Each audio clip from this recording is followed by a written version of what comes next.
Jamaah. Yeay. Oh jamaah. Yeay. Alhamdulillah. Mana tepuk tangannya Bandung Barat? Masya Allah, makasih banyak buat jamaah Bandung Barat yang sudah mampir ke Islami Tinda. Dan juga buat jamaah Islami Tinda yang dirahmati Allah yang baru bergabung. Kita ingatkan lagi, tema kita pagi hari ini adalah sadarlah atas kekurangan diri sendiri. Jangan melulu nyalain orang, nyalain diri sendiri, kadang-kadang harus itu. Dan sebelum kita lanjut mendengarkan tausiah dari guru-guru kita lihat lagi sebuah video tayangan tentang kecelakaan massal ulah pemuda yang balap liar. Coba kita lihat tayangannya, ini dia nih. Aksi Anak-anak zaman sekarang Iya Bu. pengen saya gebuk Ya tuh. Allah Ibu, main gebuk-gebuk aja. Itu anak siapa? Anak orang Bu, tadi ibunya marah kalau digebuk. Nggak tahu tuh pada nakal atau Iya, anak-anak. iya Ibu. Itu pasti anak-anak orang tuanya khawatir di rumah. Iya pasti. Ibu Tapi anaknya ibu begitu juga enggak? Enggak. Beneran. Ya udah dewasa semuanya. Udah di bawah. Udah apa? Udah dewasa semuanya. Dewasa tadi dibilang bukan dewasa. Dewasa. Ya, dewasa maksudnya. Udah Ibu, Coba, ibu Ibu namanya nama siapa siapa? Ibu namanya? Nama saya Ibu Eba Subaikah dari Kecamatan Rongga, Masjid Baitur Rahman. Oh, makasih banyak Ibu udah mampir sini. Tepuk tangan dong buat Ibu dong. Bu, mic-nya sini Bu. Bu, mic-nya ya jangan dibawa pulang. Ini ntar ada tanggung jawab saya di kantor. Ya Allah Ibu. Jamaah. Kalau kita lihat tayangan tadi ya harusnya kita tuh mengedukasi ya namanya anak-anak belum cukup umur. Jangan dikasih sesuatu yang bukan seharusnya dia lakukan.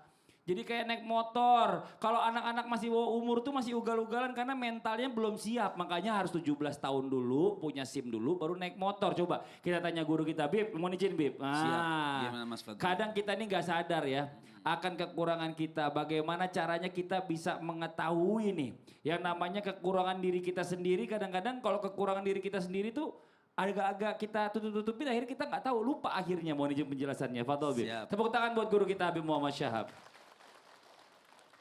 Seorang ulama mengatakan atau yang memang biasa dia lakukan setiap hari. Apa yang dia lakukan? Biasanya setelah berdoa, kalau mau tidur itu, setelah sholat sunnah, kemudian berdoa, kemudian beliau tidur menghadap kiblat. Apa yang beliau lakukan? Beliau yuhasib. Beliau sebelum tidur itu introspeksi diri, apa yang dia lakukan hari ini. Apa kesalahan dia hari ini. Dia hitung-hitung kesalahannya, setelah dia tahu kesalahannya, kemudian dia berusaha untuk memperbaiki kesalahan tersebut dengan niat yang bagus, kemudian baru dia tidur. Jadi di antara orang itu bisa mengetahui aib atau kesalahan dirinya, dia juga harus bercermin dengan dirinya. Jangan suka bercermin dengan orang lain. Kemudian ada suatu perkataan yang indah itu mengatakan yubsiru ahadukum al-ghadha'ata fi aini akhi wa yansa al-jaza'a fi ainihi.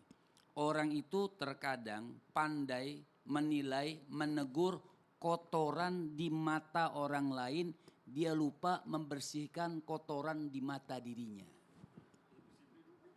Ya. Artinya ya bersihin sekarang. Ya.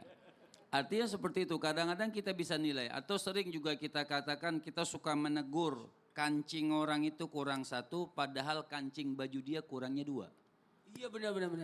Itu terkadang memang subhanallah manusia itu lebih pandai dan lebih suka menilai kesalahan orang lain dan tidak sadar diri bahwa kesalahan mereka itu banyak. Makanya sebelum tidur kita introspeksi diri. Makanya dikatakan hasibu gablaan tuhasabu. Itu kalimat yang paling indah. Hisaplah dirimu sebelum kau itu dihisap. Bisa dihisap orang lain, bisa juga dihisap langsung oleh Allah Subhanahu wa taala. Makanya Sayyidina Imam Ali bin Abi Thalib takut banget itu kalau sampai ada hisap dari Allah Subhanahu wa taala. Orang itu terkadang Masya Allah senang, girang kadang-kadang sambil tertawa. Melihat kesalahan orang lain, melihat aibnya orang lain senang seakan-akan apa? gembira dengan kesusahan orang lain. Nah. Tapi subhanallah malaikat itu lagi menunggu kapan dia meninggal dunia apa? Mau dihisap bagaimana aib dan kesalahannya. Banyak zaman sekarang ini penyakit yang ini nih Bib. Senang ngelihat orang susah, susah ngelihat orang seneng. Nah itu tuh bahaya Iya, tuh. Kalau kayak gitu betul. bawaannya akhirnya jadi ini aja mau orang suuzon terus. Timbulnya malah perangai yang buruk. Nauzubillah. Makasih banyak Habib. Tepuk tangan buat guru kita Habib Muhammad Syahab. Jamaah. Saya mau kasih kesempatan guru kita Ustadz Maulana nih. Coba Ustadz Maulana. Ustadz Maulana mau Kita akan- nanya-nanya sama jamaah yang ada Karena di kita studio. masuk di segmen Ustaz bertanya, Kami menjawab. Ulangi, Ustaz bertanya. Biar aku tanyain, Ibu. Silakan berdiri, Bu. Oh ya berdiri, oke. Bu, ke Salah depan. panggil ini. Salah panggil. Ya Biar- lebih tinggi ibunya Lebih soalnya. tinggi, Iya. Iya. Ya silakan. Jangan. Nah, Ibu namanya Ibu siapa namanya dulu? siapa, Bu? Nama Neng Nurul Wasiah. Nenor Wasiah. Iya. Pakai Ain Nun. Iya, Wasiah. Masya. Mohon izin, Bu, Iya, dari ya. pengajian mana? Dari Majelis Taklim Baitur Rahman, Kecamatan Rongga, Kabupaten Bandung Barat. Masya Allah. Kayaknya beliau adalah ustazahnya. Oh iya tepuk tangan dong. Masya Amin, Allah. amin, amin, amin. Iya. Ustazahnya ketahuan. Makanya tinggi. Oh gitu-gitu ya? Iya, kelihatan gaya-gaya. Iya. Tunggu dulu. Ustazah, mohon izin, saya mau nanya. Iya. Apakah Ustazah termasuk orang sabar? Termasuk orang sabar, Ibu? Iya. Alhamdulillah. Insya Allah. Sabar ya? Oh sabar. Insya Allah. Benar sabar. Bagaimana ketika ibu enggak sabaran? Nah, Ya marah. biasanya karena apa? Karena apa Ibu jadi nggak sabaran? Ya karena kesel. Oh karena kesel, ya Allah. Saya takut diketok mic. Karena kita bahas tentang orang yang tidak sabaran Masya ya. Allah. Iya, iya. Iya. Ustaz. Ibu makasih banyak. Sama-sama. Tepuk tangan dong sekali lagi, Masya Allah. Boleh mic-nya Ibu, makasih Ustadz penjelasannya. Kenapa ada orang tidak sadar akan kekurangannya? Karena dia karena dia memiliki sifat yang tidak sabaran. Izin Habib yang bagus bajunya, Sasam yang bajunya wardrobe. Sama aja dengan saya sama Mas Fadli. Ada solusi supaya kita tidak supaya kita sabaran. Bagi orang yang tidak sabaran. Bagi orang yang tidak sabaran ada solusi. Yang pertama yakni tenangkan diri. Silakan bagaimana cara menenangkan diri. Ilingkah, lakukan yang menyenangkankah, tenangkan diri. Tidurkah, makanya kalau orang berdiri marah duduk, duduk baring. Itu tenangkan diri, kuasai diri dulu. Kemudian mohon izin selain tenangkan diri, kenali titik permasalahannya. Atau duduk permasalahannya. Kenapa bisa seperti ini? Itu yang pertama. Yang kedua. Kemudian mohon maaf. Manfaatkan atas apa atau ambil kegemaran kita. Sehingga menyenangkan diri kita. Sehingga ketika ada orang tidak sabaran. Yang pertama tenangkan diri. Kenali masalah. Kemudian manfaatkan apa yang ada. Saya ini orang tidak sabaran Bu sebenarnya. Makanya saya pakai tongkat. Supaya aman. Kalau saya tidak pegang tongkat bisa ngelepak itu semua. Oh, mau. Ada lagi mau tahu? Jamaah. Tetap baik sangka atas setiap masalah yang menimpanya. Baik sangka. Kemudian yang paling hebat lagi kalau bisa mengambil hikmah dari setiap permasalahan yang menyebabkan dia tidak sabaran. Tenang, tenang. Belanda sudah kabur. Nggak usah buru-buru. Belanda sudah kabur. Itu bahasa-bahasa supaya menenangkan. Apalagi yang terakhir. Inilah yang kita harapkan. Yakni doa dan berzikir. 1, 2, 3. Doa dan berzikir. Makanya datanglah ke majelis. Majelis taklim kata ibu-ibu. Ibu ngomongnya tanggung. Orang mau bilang Majelis Al-Anwar. Majelisnya Habib dong. Ya, pokoknya datanglah ke majelis, orang yang bermajelis itu mendapatkan ketenangan. Amin. Orang yang bermajelis itu mendapatkan jalannya menuju surga. Nah. Orang yang bermajelis itu mendapatkan pahala jihad. Nah. Orang yang bermajelis itu senantiasa mendapatkan pahala sholat. Nah. Orang yang bermajelis itu yakinlah dekat dengan Allah. Masya Allah. Tepuk tangan Bu. Saya seneng nih yang begini-begini gak pakai diantar, duduk sendiri ya. Kita lanjut lagi buat jamaah Islam yang dirahmati Allah jamaah. Sekarang waktunya kita memberikan kesempatan kepada jamaah yang ada di studio mewakili jamaah yang di rumah untuk bertanya sama guru-guru kita. Tapi sebelumnya kita masuk dulu ke segmen Tanya Dong Ustadz. Kami semua tanya dong Ustaz. Oke, boleh yang mau bertanya silakan angkat tangannya.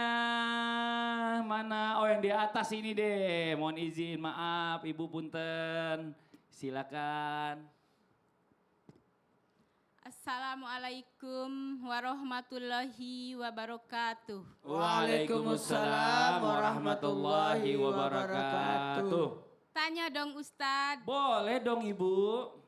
saya mau bertanya kepada Ustadz Sam. Oh boleh Ustadz Syam. Siap Ibu, mangga. Mau perkenalkan dulu nama saya. Ya Ibu. Siti Khadijah dari Majelis Taklim Baitur Rahman, Kecamatan Rongga, Kabupaten Bandung Barat. Oh, tepuk tangan dong buat Ibu Siti Khadijah. Pertanyaannya Ibu. Ketika tahu kekurangan orang lain, apakah boleh kita mengingatkan kekurangan tersebut? Tapi takut orang tersinggung. Bagaimana cara memberitahunya? Oh ya Allah, manis banget sih Ibu nanyanya. Aku bisa nggak tanya sama ibu? Kenapa? Berapakah jumlah gelangnya? Terima kasih Pak Kayaknya 12. Ustadz. Sama-sama. Wassalamualaikum warahmatullahi wabarakatuh. Waalaikumsalam warahmatullahi wabarakatuh. Tepuk tangan buat Ibu Siti Khadijah. Silakan dijawab Ustaz Syam. Baik, tapi Mas Fadli, guru kami Ustaz Maulana Habib Muhammad serta guru-guru kami yang dimuliakan Allah Subhanahu wa taala, Al-Qur'an surah Al-Asr. A'udzu billahi minasy syaithanir rajim.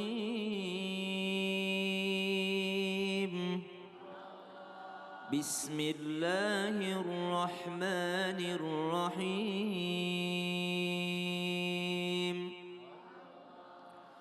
Wal 'asr. إن الإنسان لفي خسر إلا الذين آمنوا وعملوا الصالحات وتواصوا بالحق وتواصوا بالصبر. Allahumma arhamna bil Quran. Demi masa sungguh manusia dalam kerugian, kehabisan masanya, kehabisan waktunya, kecuali mereka yang beriman, beramal soleh, saling berwasiat, saling menasehati dalam hal apa? Kebenaran dan juga saling berwasiat dalam kesabaran. Pertanyaan daripada Ibu, bolehkah seseorang menasehati orang lain?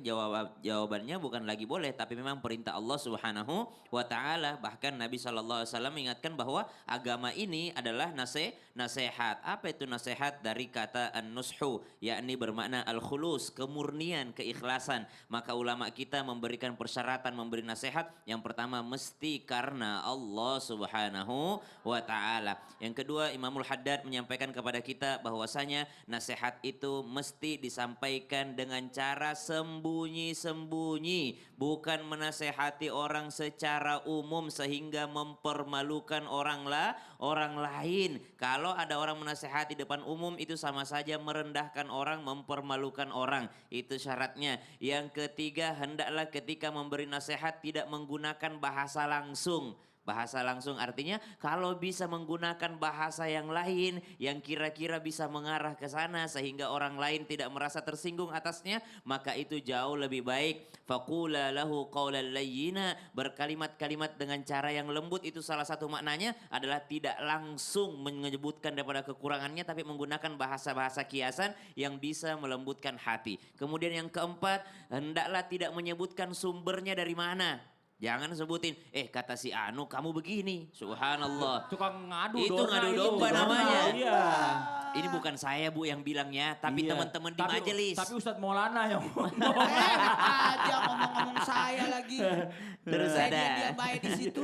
Terus ada kata Imam Haddad yang terakhir itu, kalau nasihatmu diterima ucapkan alhamdulillah, tapi kalau nasihatmu tidak terima langsung bercermin, mungkin kamu yang salah. Oh benar. Bukan malah marah, kenapa kau tidak terima nasihatku? Tidak, tapi langsung bercermin bisa jadi cara menasehatimu yang salah. Masya Allah. Makasih banyak Subhanallah. Ustaz Sama-sama, Mas Syah. Fadli. Yang paling enak Ustaz Samnya, Apa? nasihatinya pakai ayat. Oh iya Kan benar. orang habis Quran Nggak enak. tersinggung. Nggak tersinggung. Tapi gini Ustadz, Ya. kadang-kadang kita tuh nggak suka sadar sama diri sendiri. Kita banyak biasanya- kekurangan. Jangan-jangan kita tuh kurang sedekah bisa jadi. Tunggu dulu. Hah? Biasanya saya di sebelah kanan, diri sini. Oh ya udah tukar. Ya Allah gini doang aja jadi ribet ya. Kadang-kadang kita Ya. tuh suka lupa sama kesalahan diri kita sendiri. Oh, atau iya, iya. kekurangan kita. Atau jangan-jangan nih kita masih banyak sakit, banyak kurang sedekah kali. Makanya CT Arsa memberi solusi. Oh. Solusi permasalahan untuk memutus mata rantai kemiskinan dengan mau tahu apa? Apa Ustadz? Berdonasi. Oh Masya Ada Allah. nih CT Arsa Foundation terus berupaya untuk memutus mata rantai kemiskinan melalui dua hal. Yakni pendidikan yang berkualitas dan kesehatan yang optimal. Maka kami mengajak kepada siapapun yang peduli dan ingin turut berkontribusi meringankan beban mereka dengan cara apa? Men-scan kuiris CT Arsa Foundation di bawah Masya ini. Allah, yang ada di sebelah kanan saya nih, sebelah kiri saya nih ya jamaah ya. Jadi bisa aja nih difoto dulu, nanti buat siang nanti kalau mau sedekahnya atau mau kasih tahu ke keluarga boleh ya. Mudah-mudahan bermanfaat juga buat semuanya. Masya Allah, buat jamaah Islam itu yang ada di rumah, jangan kemana-mana dulu ya. Kita akan lanjut lagi pembahasan kita setelah yang satu ini, tetap di Islam itu indah. Jamaah! Yeay. Oh jamaah! Yeay. Alhamdulillah.